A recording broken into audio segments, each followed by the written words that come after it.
반대 경우도 한번 보도록 할게요. 여기 보면 지금 자식 화면에서 부모의 앱 속성을 가져오기를 클릭하게 되면 이번에는 부모 화면의 앱 속성 화면을 가지고 온 것을 볼 수가 있어요. 반대로 이렇게 자식에서 부모 화면의 값을 가지고 오고 있다라는 거죠. 그럼 이것도 반대로 어떻게 했는지 보도록 하겠습니다. 여기 좀 짧으니까 여기에서만 볼게요. 이렇게 값 가져오기라는 버튼을 클릭했었을 때 분명히 부모에서는 get embedded 앱 인스턴스로 통해서 가지고 왔고 자식에서는 조금 다르죠. 자식에서는 이렇게 앱의 호스트에 앱 인스턴스 객체를 가지고 왔다라고 보면 될 것 같아요. 자식 입장에서는 get 호스트 하게 되면 이건 이제 부모겠죠. 부모 앱이겠죠. 부모 앱. 이 부모 앱에 get 인스턴스라는 API를 통해서 즉 이게 이제 부모의 앱이다 라고 생각을 해 주시면 될 것 같습니다. 이때는 반대로 부모에서는 자식의 앱 인스턴스를 가지고 올 때는 이렇게 get embedded app instance라는 API를 통해서 자식 앱을 가지고 왔다면 자식 앱 인스턴스를 가지고 왔다면 자식 화면에서는 즉 자식 화면 불러온 화면에서는 이러한 API를 통해서 부모 앱 인스턴스에 접근을 할 수가 있다라는 것을 생각을 해 주시면 될 것 같습니다. 그래서 자식 화면에서는 이러한 app.getHost라고 해서 한번 이 API를 다시 한번 볼게요. 들어가서 보게 되면 마우스 오버 해주시게 되면요.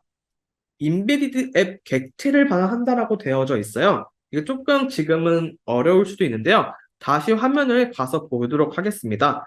즉, 아까 이 화면이 인베디드 앱이었죠? 인베디드 앱 객체였죠? 그래서 자식 화면에서는 app.getHost를 입력하는 순간 이 인베디드 앱 객체를 반환할 수 있는 거예요. 즉, 자기 화면을 불러온 그 객체를 반환할 수 있다라는 것이죠. 그러면 거기에서 보면 get app instance라고 해서 컨트롤이 소속되어져 있는 앱을 반환합니다. 라고 되어져 있어요. 그 앱 인스턴스를 반환합니다. 라고 되어져 있죠. 즉, 이 호스트는 어떻게 보면 아까 봤었던 m.lookup으로 그 인베디드 이 객체라고 보시면 될 것 같아요. app.lookup의 이 인베디드 앱 객체를 호스트로 불러왔고 이 호스트, 즉 해당 인베디드 앱 객체가 있는 컨트롤이 소속되어져 있는 앱 인스턴스 객체는 이 부모의 인스턴스 객체이겠죠. 그래서 이 부모의 앱 인스턴스 객체에 접근을 해가지고 동일하게 여기 보시게 되면 룩업을 사용을 했죠. 룩업을 통해서 가지고 올 수가 있다라고 생각을 해주시면 될 것 같아요. 그래서 이렇게 호스트 앱 인스턴스 이게 결국에는 반대로 부모에서 앱.룩업을 할 때 혹은 앱.getProperty를 할 때 앱이다 라고 생각을 해주시면 될 것 같아요. 그래서 그냥 쉽게 생각하시게 되면 자식에서 부모의 앱 인스턴스를 가지고 올 때는 이러한 API를 통해서 가지고 온다. 이렇게 지금 보면 app.getHost 한 다음에 또 host.getAppInstance 이렇게 지금 사실은 불러온 건데 이렇게 불러와도 되고 아니면 한 번에 API로 이렇게 호스트 앱 인스턴스로 바로 불러오셔도 사실 상관은 없다.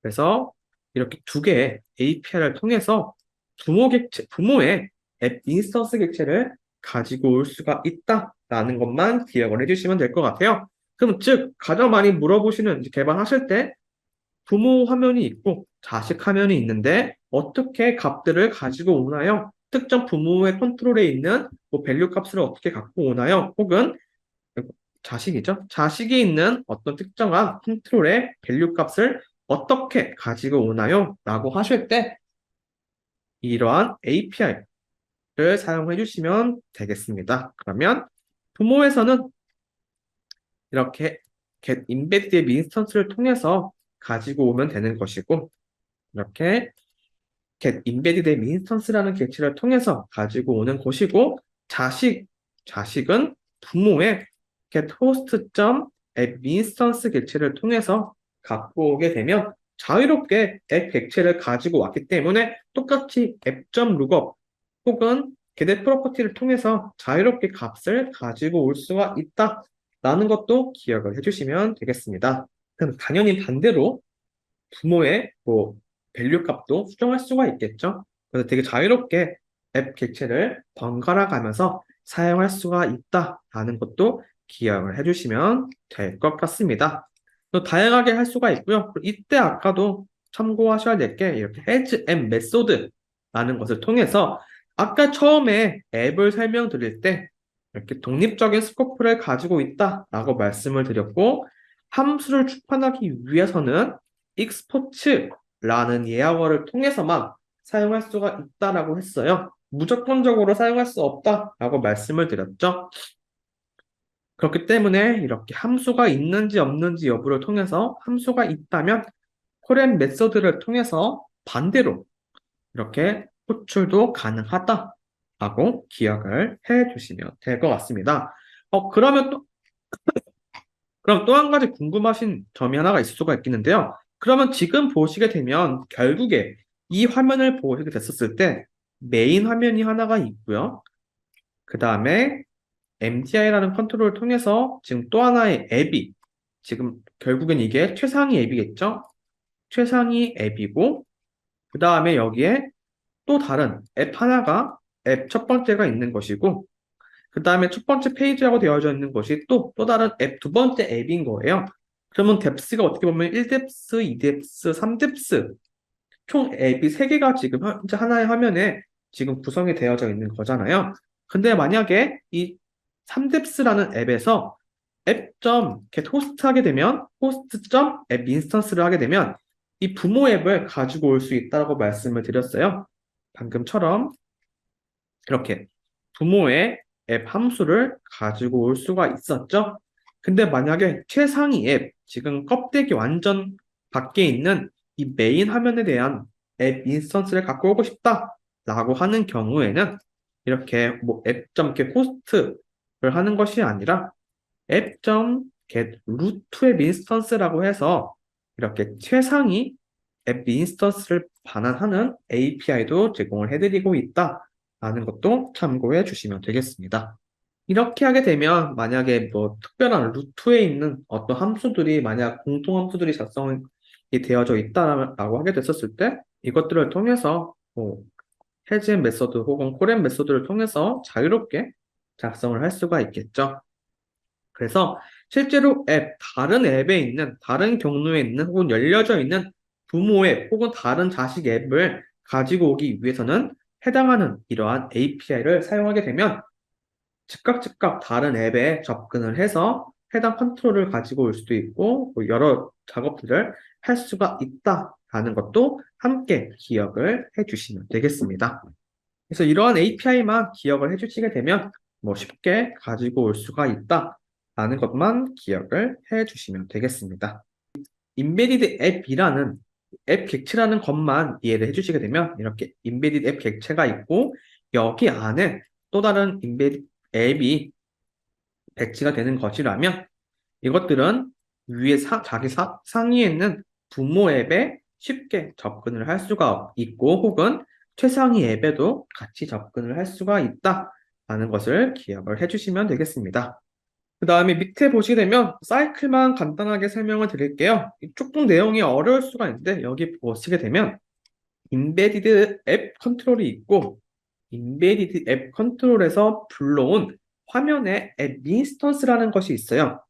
조금 말이 어렵죠? 화면을 잠깐 보면서 설명을 드리자면 지금 저희가 배치한 컨트롤, 이 인베디드 앱이 그냥 껍데기라고 보시면 될 것 같아요. 이 인베디드 앱 컨트롤이 이렇게 하나가 있는 것이고, 그 다음에 저희가 cpr.core.app.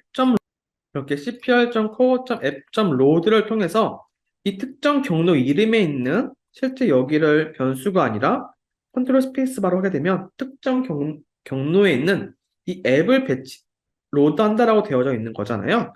그래서 마지막에 보면 인베디드 앱에 내장할 앱을 로드해서 설정합니다. 라고 되어져 있는 거예요. 즉, 이러한 작업을 했기 때문에 이 껍데기에 있는 인베디드 앱 컨트롤에서 내가 로드할 앱을 껴 넣었다. 라고 이해를 해주시면 되겠습니다. 그렇기 때문에 이렇게 사이클이 좀 간단하게 잡혀져 있는데요. 아마 이러면 조금 더 이해하시기가 편하실 거예요. 결국 사이클은 무조건적으로 이제 여기 안에 들어갈 인베디드 앱 인스턴스가 가장 먼저 init이라는 이벤트를 발생을 하고 그 다음에 중간에 앱 ready라는 이벤트를 발생을 합니다. 여기 보면 이렇게 앱 ready라고 해서 이런 식으로 앱이 준비된 후에 처리할 작업을 등록합니다. 라고 되어져 있죠. 그래서 여기에서 지금 함수가 있는지 혹은 뭐 초기 값을 전달할 것인지 이러한 작업들을 했었다라고 보시면 될 것 같습니다. 그 다음에 결국에 열릴 인베디드 앱 인스턴스가 가장 먼저 일어난다 정도로만 기억을 해 주시면 되겠습니다. 이것들이 중요한 이유는 가끔 이제 시점으로 인해서 내가 전달할 값이 전달이 안 되는 경우도 간혹 존재를 하기 때문에 이러한 사이클만 기억을 해주시면 되겠습니다. 그 다음에 인베디드 앱 강제 실행입니다. 인베디드 앱 강제 실행이라는 것은 여기 보시면 탭 폴더 및 MDI 폴더인 경우에는 활성화되지 않는 탭은 앱이 실행되지 않는 상태입니다. 여기 보시면 앱이 실행되지 않는다라고 되어져 있죠. 그래서 만약에 특정 앱의 뭐 데이터 및 컨트롤을 취득해야 하는 경우에는 앱에 펄스런이라는 API를 실행해 주셔야 하지만 앱을 강제로 로드를 할 수가 있다라는 의미예요. 지금 보면 제가 두 번째 탭을 클릭하지 않는 이상은 이 두 번째 탭에는 앱 인스턴스 객체가 실행되지 않았기 때문에 거기 예를 들어서 이 두 번째 탭에는 뭐 다른 뭐 데이터 셋이라든지 어떤 컨트롤 객체를 가져와서 밸류 값을 가져올 수가 없습니다. 그래서 속성에서 이렇게 포스런이라는 좀 잘려서 안 보이네요. 이렇게 포스런이라는 속성이 하나 존재를 해요. 그래서 앱이 로드되는 대로 즉시 실행한다. 그래서 이것을 강제로 실행시킬 수가 있다라고 보시면 될 것 같습니다. 지금도 보면 두 번째 탭에 있는 이 인베디드 앱을 폴스런 시켰기 때문에 이렇게 두 번째 탭의 인베디드 앱이 실행 중입니다. 라고 뜨는 거예요. 만약에 이게 펄스로 되어져 있는 경우에는 여기에 어떠한 명이 뜨지 않고 있죠. 이렇게 두 번째 탭을 클릭해야지만, 방금도 두 번째 탭을 클릭해야지만 실행되고 있습니다. 라는 것이 뜨는 것을 확인할 수가 있습니다. 실제로 한번 잠깐 보도록 할게요. 여기 보면 인베디드 앱이 로드가 됐을 때만 이 아웃풋의 밸류 값을 설정을 하고 있습니다. 그렇기 때문에 이러한 포스런에 따라서 속성을 먼저 앱을 먼저 로드 시킬 수가 있다라는 것도 기억을 해주시면 될 것 같습니다. 실제로 이 포스런도 간혹 사용이 돼요. 예를 들어서 아직 열려져 있지는 않지만 실제로 이제 저희 같은 경우에는 성능을 위해서 이 두 번째 탭을 실행해야지만 실제 도메도 다 배치가 되는 것이거든요. 근데 이것을 클릭을 하지 않더라도 일단 내부적으로 실행을 시켜가지고 특정한 이러한 뭐 컨트롤의 밸류 값이라든지 혹은 해당 앱의 어떤 특정한 값들을 가지고 오고 싶다라고 하는 경우에는 이러한 형태로 세팅을 할 수가 있다라고 기억을 해 주시면 될 것 같습니다. 그래서 이런 포스런이라는 API도 따로 존재한다라고 보시면 되겠고요. 결국에는 지금 제가 인베디드 앱이라는 컨트롤만 설명을 드렸지만 실제로 MDI도 마찬가지예요. MDI 폴더를 보시게 되면 여러 페이지나 앱 중 사용자가 선택한 하나의 페이지를 표시하는 컨트롤입니다. 라고 되어져 있잖아요. 실제 MDI를 그냥 하나 배치를 하게 되면 결국에 인베디드 앱은 그냥 단 하나의 앱을 계속 호출하는 갈아 끼는 형태이고요. MDI는 여러 앱을 탭 형태로 이렇게 탭 형태로 이 여러 앱을 불러올 수 있는 겁니다. 이것도 지금 보면 지금 똑같이 이 부모에서 사실 이게 똑같이 참조되고 있다라고 되어져 있어서 이렇게 그냥 경고문이 뜨는 것이죠. 지금 보면 순환 참조 되어져 있다라고 되어져 있어요. 사이클이 레퍼런스가 지금 되어져 있다. 똑같은 화면에 똑같은 앱이 지금 호출되어져 있어서 이렇게 뜨는 것이다 라고 생각을 해주시면 될 것 같습니다. 그래서 이러한 형태로 지금 앱이 탭 형태로 갖고 오는 것이 이제 이러한 MDI 폴더이고 하나의 앱만 가지고 계속 갈아 끼는 것이 인베디드 앱이다. 즉, 이 인베디드 앱도 MDI 폴더 안에 이렇게 하나씩 다 배치가 된 것뿐이에요. 결국에 탭 형태로 멀티 형태로 보여줄 것인가 아니면 싱글 형태로 보여줄 것인가 정도의 차이점만 있다라고 생각을 해 주시면 되겠습니다. 실제 개발하는 화면에서도 이렇게 MDI 형태로 보여주는 케이스가 있는가 반면에 아니면 여기를 그냥 하나의 싱글 인베디드 앱 하나만 놓고 갈아 끼는 형태로도 개발이 되기 때문에 이 점에 대한 차이만 기억을 해주시면 될 것 같고요. 결국에 자식과 부모를 가지고 오는 API는 이렇게 부모와 자식의 값을 가지고 오는 것은 동일한 API를 통해서 갖고 올 수 있다 정도로만 꼭 기억을 해주시면 될 것 같습니다. 사실 이것만 기억을 해주시게 되면 이렇게 뭐 get embedded instance 혹은 get host instance 사실 이 두 가지 API만 기억하시게 되면 개발을 하실 때 자식 혹은 부모의 값을 뭐 전달하거나 전달받거나 세팅하거나 하는 것은 쉽게 할 수 있다 정도로만 기억을 해주시면 될 것 같아요.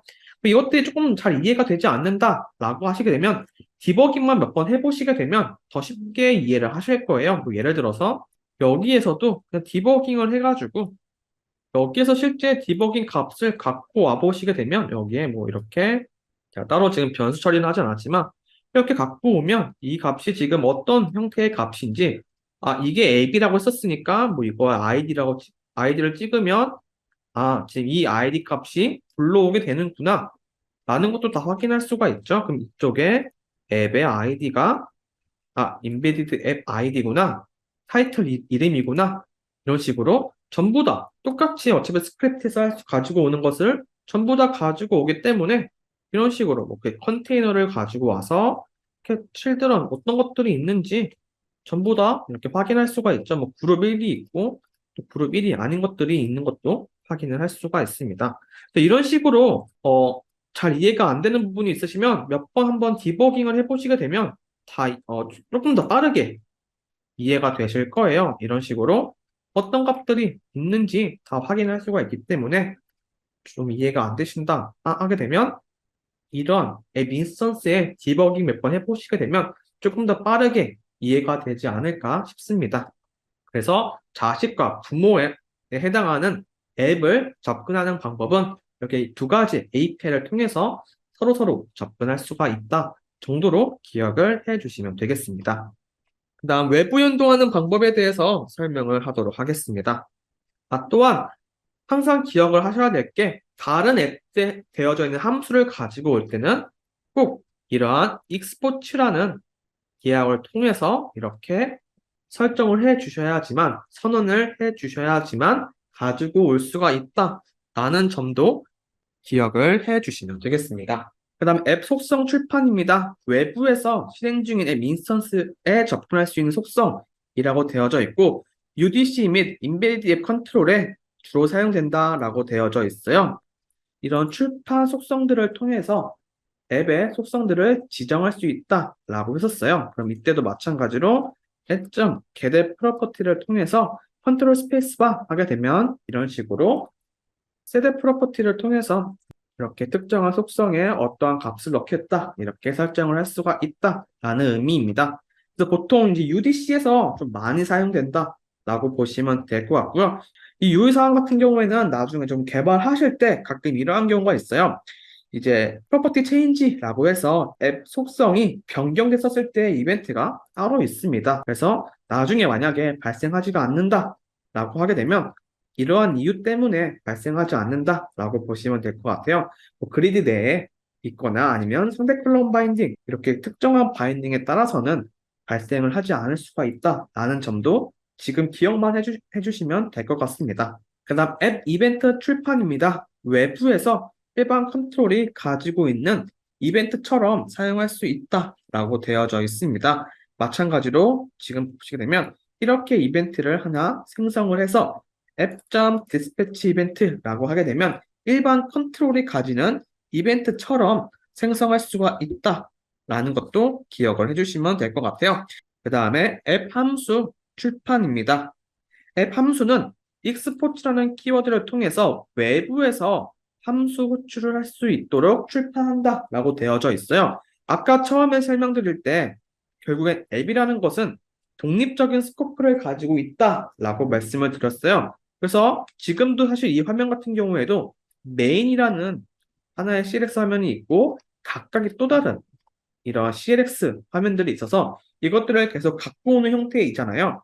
그러면 이 메인에도 지금 어떤 특정한 함수가 있고 이 앱 인스턴스라는 이름을 가진 이 화면에서도 지금 예를 들어서 똑같은 뭐 테스트라는 함수가 있다라고 했었을 때 이것들이 중복되면 어떤 것들에 대한 함수인지도 가져오기 힘들잖아요.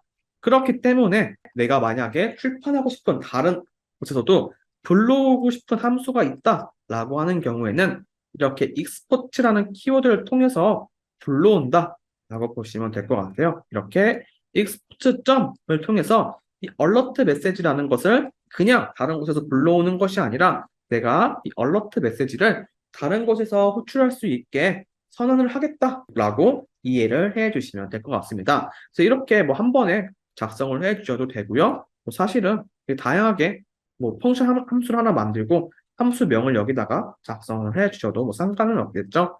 그래서 나중에 call and method라는 것을 통해서 해당 앱에서 이렇게 지금 앱 인스턴스에서 갖고 있는 이러한 앱 인스턴스에서 이 함수를 호출하겠다라고 설정을 한다라고 보시면 될 것 같습니다. 그 다음에 외부 연동입니다. 외부 연동도 사실은 크게 어렵지가 않아요. 저희 엑스비더 6에서는 외부 연동을 할 수 있는 컨트롤이 크게 두 가지 있다라고 보시면 될 것 같습니다. 첫 번째로는 인베디드 페이지고요. 두 번째로는 쉘 컨트롤. 이 두 가지를 통해서 사실 외부 연동을 전부 다 한다라고 보시면 될 것 같아요. 그럼 이 중에서 첫 번째로 먼저 인베디드 페이지에 대해서 설명을 하도록 하겠습니다. 먼저 인베디드 페이지입니다. 외부 웹페이지를 앱에 포함해서 보여주는 컨트롤이다라고 보시면 되겠고요. 즉, 그냥 쉽게 말씀드리면 이 인베디드 페이지는 아이프레임이다라고 보시면 될 것 같아요. 실제로 아이프레임 태그를 사용해서 제공하고 있는 그러한 컨트롤이다라고 보시면 될 것 같아요. 참고 화면을 보도록 하겠습니다. 여기 보시게 되면 제가 이 가운데 있는 화면이 즉 지금 JSP 화면이에요. 실제 화면을 보시게 되면 이렇게 인베디드 페이지 화면에 특정 JSP 화면을 이렇게 그냥 배치한 것을 볼 수가 있죠. 뭐 JSP 화면을 배치를 하셔도 되고 뭐 HTML 파일을 배치를 해 주셔도 상관이 없겠죠.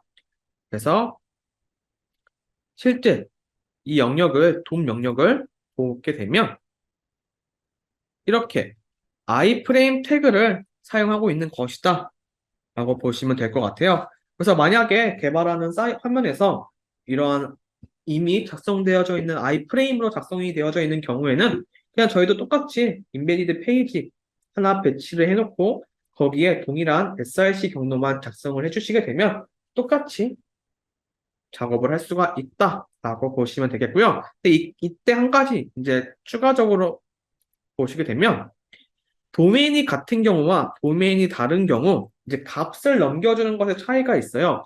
보통 이것도 어떻게 크게 보면 부모와 자식 영역이다라고도 볼 수가 있겠죠. 여기 부모 화면이 있고 부모 안에 또 다른 자식 화면이 있다라고도 볼 수가 있을 거예요. 이때도 마찬가지로 데이터를 주고받는 형태로 개발을 하는 경우가 많은데요. 그때 어떻게 주고받을 수 있는지 보도록 하겠습니다. 지금 아까 보셨듯이 여기 화면도 JSP 화면이에요. JSP 화면이고 그 위에는 당연히 저희 쪽 CLS 화면이겠죠. 하지만 여기에서 이렇게 뭐 JSP에서 JSP 화면으로 전송합니다. 111 이렇게 하고 보내기를 하게 되면 실제 JSP의 인풋박스 태그, 인풋박스에 실제 보시면 지금 JSP 화면에 있는 이 인풋박스에 값이 배치가 되어져 있는 것을 볼 수가 있죠. 반대로 여기에서 제가 뭐 토마토라고 하고 저희 화면으로 보내게 되면 이렇게 저희 화면에 인풋박스에 토마토라는 값이 설정이 되어져 있는 것을 볼 수가 있습니다. 즉, 이러한 것들을 어떻게 했는지 잠깐 한번 보도록 할게요. 첫 번째로 먼저 도메인이 같은 경우입니다. 도메인이 동일한 도메인에서 호출한다 라고 하는 경우에는 특별하게 한 가지 세팅을 할 수가 있어요. 이 인베디드 페이지에 로드가 됐었을 때 이 인베디드 페이지에다가 이렇게 프로퍼티라는 속성을 전달을 할 수가 있습니다. 여기 보시면 인베디드 페이지 점 set page property라고 해서 이렇게 이 변수는 자유롭게 작성할 수가 있겠죠. 이렇게 해서 앱 객체를 넘겨준 거예요. 앱 인스턴스 객체를 넘겨줘서 JSP 화면에서는 이렇게 JSP 화면에서는 이 앱이 결국에는 앱이잖아요. 저희가 앱 인스턴스 객체를 넘겨줬기 때문에 이렇게 앱.룩업을 통해서 여기 화면에서 부모 화면에서 앱.룩업 하는 것처럼 그대로 그 값을 가지고 올 수가 있다라고 생각을 해 주시면 되겠습니다. 그래서 이러한 set property를 통해서 혹은 여기도 똑같이 이런 콜 페이지 메소드, 해즈 페이지 메소드를 통해서 이러한 메소드가 있는지 여부도 이렇게 보시게 되면 이런 펑션으로 설정한 get input text라는 함수가 있는지 여부도 확인을 할 수가 있었습니다. 아까 embedded 앱 같은 경우에는 has 앱 메소드였죠. 그리고 has 콜 앱 메소드, 콜 앱 메소드였는데 반대로 여기서는 페이지 메소드라는 것을 통해서 이 함수, 불러온 화면에서 이러한 함수들이 있는지 여부를 판단을 해서 가지고 올 수가 있다라는 것을 기억을 해주시면 될 것 같아요. 근데 이때 항상 기억을 하셔야 될 점이 도메인이 같은 경우에만 가능하다라고 보시면 되겠고요. 만약 도메인이 다른 어떤 뭐 JSP, 다른 웹사이트에 있는 화면이라든지 다른 경로에 있는 그런 것들을 불러온다라고 하게 됐었을 경우에는 일반적인 포스트 메시지를 통해서 호출을 해 주시면 되겠습니다. 물론 이 포스트 메시지 같은 경우에는 그냥 자바스크립트에 있는 포스트 메시지죠. 그래서 자바스크립트에 있는 포스트 메시지를 통해서 그냥 통신을 해 주시면 되겠습니다. 그래서 뭐 타겟 윈도우 같은 경우에는 이 아이프레임을 잡아서 해 주시면 되겠죠. 이런 식으로 만약 윈도우 오픈으로 새롭게 오픈했었다라고 하게 되면 그 객체를 가지고 와서 그냥 자유롭게 설정을 해 주시면 되겠습니다. 그래서 이제 간혹 이제 개발을 하시다가 세대 프로퍼티 됐더니 뭐 오류가 납니다 라고 하는 경우는 대부분 이러한 도메인이 다른 경우 혹은 뭐 크로스 도메인이 뜨는 경우이기 때문에 그 점을 항상 꼭 기억을 해 주시면 되겠습니다. 그래서 도메인이 다른 경우와 도메인이 같은 경우에 이렇게 세팅을 다르게 한다라는 것도 꼭 기억을 해주시면 될 것 같아요. 그래서 인베디드 페이지는 즉 라이프레임이다라는 것만 기억을 해주시게 되면 어차피 저희가 다 알고 있는 아이프레임 객체를 사용하고 있는 것이기 때문에 개발하는데 뭐 크게 문제가 없다라고 보시면 되겠습니다. 그 다음 또 한 가지가 이제 쉘 컨트롤이에요. 서드 파티 제품을 끼워 넣을 수 있는 컨트롤이다라고 보시면 될 것 같아요. 그래서 기본적으로 저희 엑스부터 6 같은 경우에는 돔에 대한 접근을 제한하고 있습니다. 이것은 뭐 내부적인 그런 이야기이긴 한데 저희는 무조건적으로 최상위 루트에 저희 앱 인스턴스 객체가 앱이 들어가기 때문에 다른 돔들이 중간중간에 들어오는 것을 저희는 제한하고 있어요. 그렇게 되면 뭐 레이아웃이 깨질 수도 있고 저희가 설정한 것들이 제대로 안 보여줄 수가 있기 때문에 제한을 하고 있지만 뭐 특정 외부 라이브러리 같은 경우에는 실제 뭐 돔에 접근을 해서 돔 아이디 뭐 실제 뭐 div 아이디에다가 그 어떤 특정한 것을 배치하고 하는 케이스가 많잖아요. 그래서 저희는 그런 것들을 할 수 있게 shell이라는 컨트롤을 제공을 해드리고 있습니다. 실제로 잠깐 가서 보도록 하겠습니다. 쉘이라고 한번 팔레트 뷰에다가 입력을 해주시게 되면 이렇게 서드 파티 제품을 끼워 넣을 수 있는 컨트롤이다 라고 되어져 있어요. 그래서 서드 파티 제품을 끼워 넣을 수 있는데 한번 샘플을 잠깐 보도록 할게요. 지금 보고 있는 이 화면 같은 경우에는 이제 외부 차트 라이브러리를 지금 이렇게 쉘 컨트롤을 이용을 해서 배치를 한 모습인데요. 한번 보도록 하겠습니다.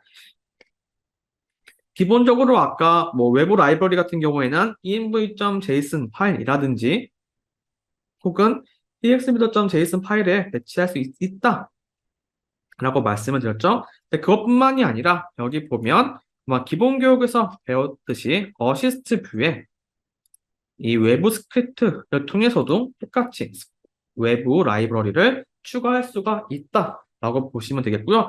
또 한 가지 보시게 되면 리소스 로더를 사용을 해서 특정 CDX에 외부 라이브러리를 추가할 수도 있다라고도 되어져 있어요. 스크립트 잠깐 보시게 되면 이런 식으로 cpl.core.resource-loader.load script라는 것을 통해서 또 스크립트를 로드할 수 있습니다. 근데 이걸 왜 굳이 쓰나요? 라고 물어보실 수가 있는데요. 이게 결국에는 프로미스 형태로 저희가 잡혀져 있어요.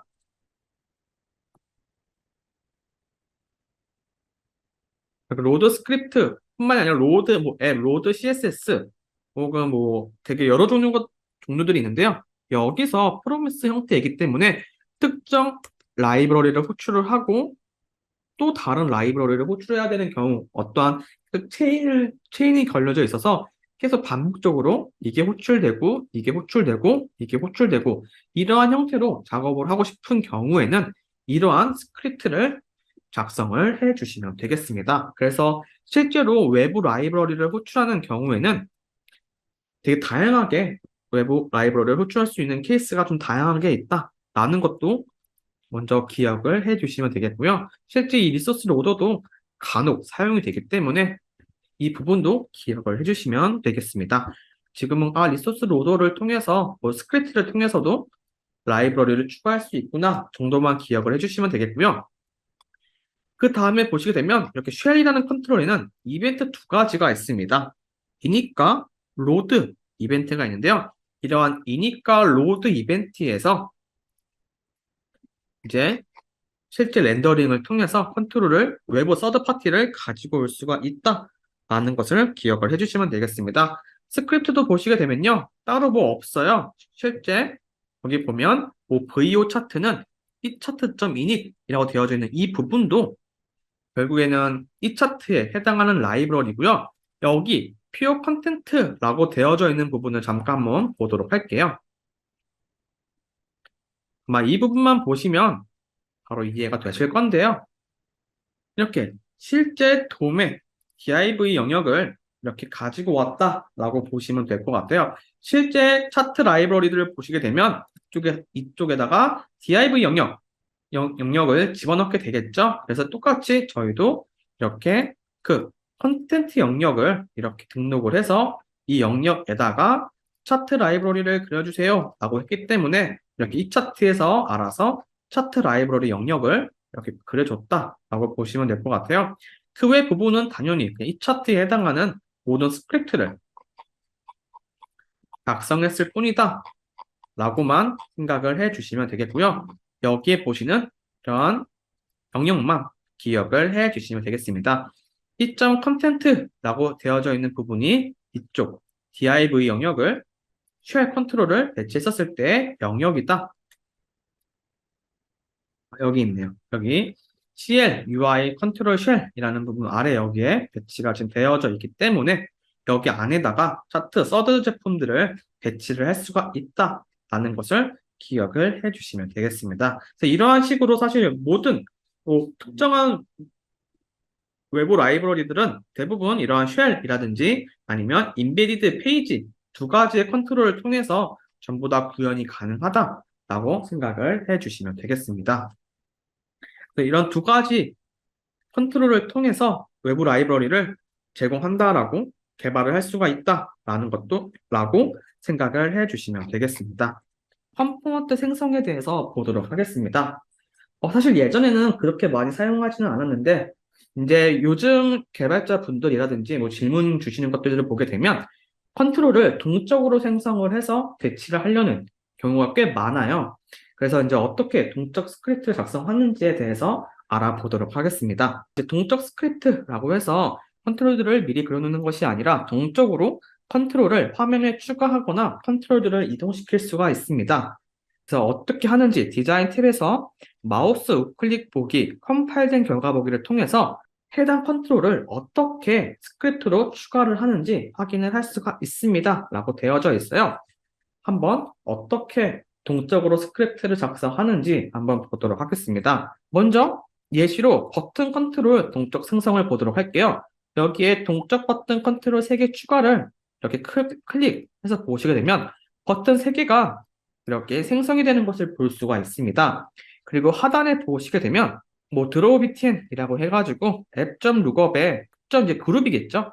그룹 컨트롤을 가지고 온 다음에 여기 보시게 되면 버튼 컨트롤 동적 생성이라고 되어져 있으면서 뭐 바 vc btn은 new cpr.control.button이라고 해서 여기에 뭔가 또 뭐 변수명을 지금 넣고 있네요. 그리고 나서 해당 그룹 아까 저희가 변수 선언했던 해당 그룹에다가 add child를 통해서 top, left, width, 뭐 height 설정을 하고 있습니다.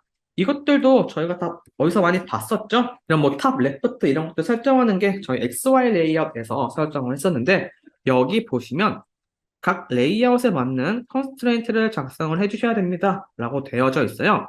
그러면 처음 봤었을 때 이런 것들을 어떻게 아나요? 라고 이제 당연히 말씀을 하실 수가 있습니다. 그래서 여기 보시면 디자인 탭에서 마우스 우클릭 보기, 컴파일된 결과 보기를 통해서 해당 컨트롤의 추가 방식을 스크립트로 확인할 수 있습니다. 라고 되어져 있어요. 제가 간단하게 한번 보여드리도록 하겠습니다.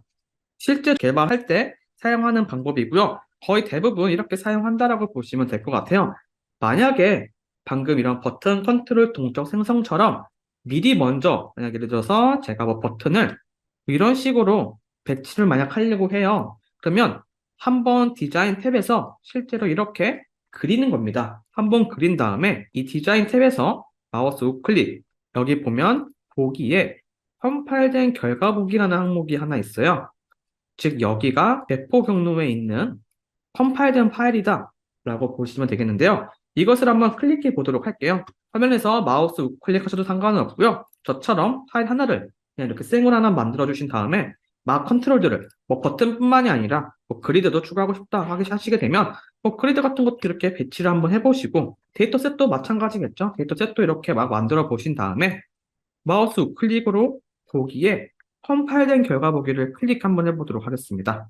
이렇게 하면 보시면 앱 자체도 이렇게 동쪽으로 실제 앱을 만드는 것이고요. 여기 밑에 보시면 이렇게 UI 해가지고 실제 디자인 편집기 상에서는 마우스 위즈윅을 통해서 이렇게 컨트롤을 배치를 하잖아요. 배치를 하지만 실제 컴파일된 결과 웹상에 올라갔었을 때는 이런 식으로 전부 다 스크립트화 되어져 있다라고 보시면 될 것 같아요. 제가 지금 여기에 밸류가 그냥 버튼이라서 헷갈릴 수도 있으면 첫 번째에다가 111 이렇게 입력을 하고 다시 보게 되면 이렇게 111로 바뀌어져 있죠. 그러면 결국 이거 자체가 지금 제가 드래그 했었던 이 항목이 첫 번째 버튼을 동적으로 만약 만들어야 된다고 했었을 때 스크립트이다 라고 생각을 해주시면 될 것 같아요. 그러면 사실 이것만 그대로 컨트롤 C 해가지고 스크립트에다가 작성을 해주시게 되면 똑같이 동적으로 컨트롤이 추가가 된다 라고 보시면 되겠습니다. 그리드에다가도 만약 바인딩을 해야 된다라고 하게 되면 실제 이렇게 한번 실제로 다 이렇게 한번 만들어 본 다음에 여기서 보기에서 컴파일된 결과 보기를 하게 되면 이렇게 버튼뿐만이 아니라 그리드는 조금 난이도가 있긴 합니다. 근데 여기 보면 그리드 또한 이렇게 view cpr 컨트롤 점 그리드 해가지고 그리드의 init 어떤 데이터셋, 그 다음에 컬럼 정보들, 그 다음에 헤더 정보들, 그 다음에 디테일 정보들을 이렇게 설정을 해서 실제 동적으로 컨트롤들을 만들고 배치를 할 수가 있다라는 것을 기억을 해주시면 될 것 같아요. 그래서 여기서 나온 것처럼 이렇게 컨트롤들을 동적으로 추가할 때 이렇게 이러한 스크립트를 통해서 추가할 수도 있고 버튼을 또 당연히 이동도 할 수가 있겠죠. 여기 보면 업데이트 컨스트레인트라는 API가 있습니다. 해당 API를 통해서 특정 컨트롤을 내가 원하는 곳의 위치로 이렇게 경로를 달리할 수가 있다. 그럼 이렇게 앵커, 저희가 기본 교육 시간에 배웠던 앵커 기능을 통해서 화면이 잘 앵커도 잡혀져 있는 모습도 확인할 수가 있겠죠. 그래서 이런 식으로 버튼 컨트롤을 동적으로도 배치를 할 수가 있다라고 보시면 되겠습니다. 버튼 이런 컨트롤들은 사실은 이렇게 동적 배치보다는 보통은 비저블로 많이 처리하는 편이다 라고만 기억을 해주시면 될 것 같아요. 근데 그 외에 그리드라든지 폼 명령이라든지 저희가 나중에 배울 뭐 UDC라든지 이런 것들을 동적으로 생성하는 케이스가 굉장히 많기 때문에 추가적으로 보도록 하겠습니다. 그리드 컨트롤도 마찬가지로 동적으로 생성할 수 있어요. 지금 여기 영역에는 아무것도 없지만 이렇게 그리드 컨트롤 동적 생성을 추가해서 보시게 되면요. 이렇게 하나의 그리드 컨트롤이 완성이 되는 것도 확인할 수가 있습니다. 여기 보시면 저 같은 경우에는 아까 잠깐 봤었을 때 여기 보시면 init 한 다음에 데이터 셋, 그 다음에 컬럼 정보들, 그 다음에 헤더 정보들, 그 다음에 그 디테일된 정보들을 다 이렇게 나눠서 구성을 하고 있다라고 되어져 있죠. 그렇기 때문에 이런 것들도 다 자유롭게 개발을 하실 때 함수를 만들어서 추가를 하실 수가 있는 거예요. 여기 보시면 뭐 컬럼 너비에 대한 배열을 데이터 셋에 있는 정보 길이만큼 해서 내가 원하는 컬럼에 대한 넓이를 정의를 하고 그 다음에 로우에 대한 높이도 정의를 하고 그 다음에 헤더 영역에서 컬럼의 이름 값과 어떻게 할 것인지를 포문을 통해서 이렇게 뽑은 것을 볼 수가 있습니다. 그리고 마찬가지로 디테일 영역도 이렇게 포문을 통해서 하나의 배열로 뽑은 것을 볼 수가 있죠. 그래서 이것들을 세팅을 해가지고 하게 되면 조금 더 편리하게 나중에 이것들을 다 그냥 함수로 헤더 영역 따로, 뭐 디테일 영역 따로 이런 식으로 다 뽑을 수가 있겠죠. 뭐 컬럼 너비 배열 따로 이런 식으로 다 함수화 해가지고 사용하시면 된다라고 보시면 되겠습니다.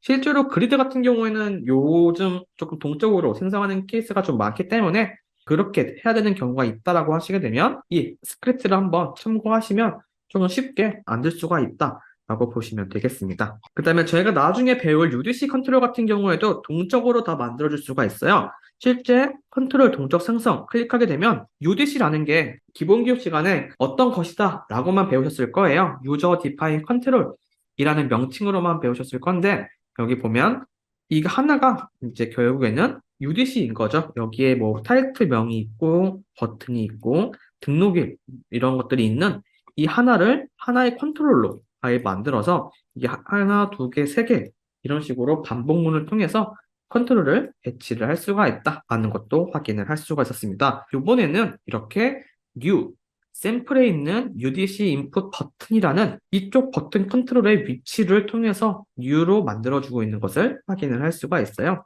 그리고 또 하나 또 많이 사용하는 것 중에 하나가 레이아웃도, 즉 그룹도 동적으로 생성하는 케이스가 좀 있어요. 물론 여기 있는 5가지의 레이아웃을 전부 다 동적으로 당연히 사용할 수도 있지만 하면서 어떤 레이아웃이 조금 더 많이 사용되는지만 말씀드리고 넘어가도록 하겠습니다. 첫 번째로 먼저 XY 레이아웃입니다. XY 레이아웃은 지금 보시게 되면 아까처럼 이거 그냥 버튼 생성으로만 되어져 있네요. 특정 위치에 배치할 수 있었다 정도로만 지금 보여져 있고요. 아마 반응형 XY 레이아웃 같은 경우에는 지금 보시게 되면 이런 식으로 컨트롤에 추가적으로 배치를 하고 있다라고 보시면 될 것 같습니다. 지금 봤었을 때 레이아웃을 추가하는 방법이, 그러니까 버튼을 어떤 특정 레이아웃에 따라서 추가하는 방법이 좀 다르죠. 그냥 버튼일 때는 이런 식으로만 추가를 했다면 XY 레이아웃일 때는 이러한 형태로 추가가 되어져 있다라고 보시면 될 것 같아요. 이게 결국 미디어 쿼리가 다르기 때문에 이렇게 표시가 됐다라고 보시면 되겠고요. 세 번째, 이제 폼 레이아웃 생성인데요. 여기는 실제로 이제 폼 레이아웃 같은 경우가 좀 많이 동적으로 생성하는 케이스가 있습니다. 그래서 이 부분만 조금 자세히 보고 넘어가도록 할게요. 여기 보시면 결국 저희가 이제 폼 레이아웃이라는 것이 컨트롤을 테이블 형태로 만들 수 있는 레이아웃이다 라고 아마 기본 교육 시간에 배우셨을 거예요. 실제 보시게 되면 이렇게 아웃풋 컨트롤, 그다음에 인풋 박스들, 혹은 뭐 버튼, 혹은 뭐 다른 형태로 지금 배열이 되어져 있는데 여기를 보시게 되면 이제 동적으로 폼 레이아웃을 만드는 그러한 스크립트이다 라고 보시면 될 것 같아요. 그래서 여기 보면 폼 레이아웃을 만들어서 그 레이아웃의 마진을 얼마나 줄 것인지 스페이싱을 얼마나 줄 것인지를 선택을 하고 여기 보시면 이렇게 set columns 혹은 set rows를 통해서 예를 들어서 그룹을 통해서 배치를 할 때 이렇게 폼 레이아웃 할 때 이런 열과 행에 대한 정보들도 다 스크립트로 추가를 할 수 있다라고 보시면 되겠고 한번 추가한 것들을 이제 저희가 나중에 뭐 마우스 우클릭으로 행 추가도 하잖아요. 이것도 API로 다 제공을 해드리고 있습니다. 그래서 이런 식으로 레이아웃을 생성을 한 다음에 컨트롤들은 당연히 그러면 결국에는 이렇게 목표가 있었다라고 하게 되면 콜 인덱스, 로우 인덱스가 다 있겠죠? 좌표처럼 0, 1 이런 식으로 다 있을 거예요. 그래서 이러한 콜 인덱스, 로우 인덱스에 맞춰서 컨트롤만 어펜드 추가시켜 주게 되면 쉽게 동적으로도 폼 레이아웃을 만들어 줄 수가 있다. 라는 것도 기억을 해주시면 되겠습니다. 이외에도 뭐 버티컬 레이아웃도 마찬가지로 이렇게 버티컬 레이아웃을 추가를 한 다음에 이런 식으로 똑같이 어차피 해당 레이아웃마다 전부 다 다르기 때문에 그 부분만 참고를 해주시면 되겠습니다. 그래서 실제 이러한 레이아웃도 똑같이 동적으로 다 만들어줄 수 있고 가장 중요한 것은 결국에 마우스 우클릭으로 이 컴파일된 결과 보기를 통해서 어떻게 동적으로 만드는지를 다 확인할 수가 있기 때문에 저희가 배치하는 모든 컨트롤들은 전부 다 동적으로 만들어줄 수가 있다. 이벤트도 다 마찬가지예요. 이런 식으로 결국에 저희가 알고 있는 add 이벤트 리스너를 통해서 함수를 연결하는 것이기 때문에 컨트롤도 배치를 하고 이벤트 또한 다 동적으로 만들어줄 수가 있다라는 것만 기억을 해주시면 되겠습니다.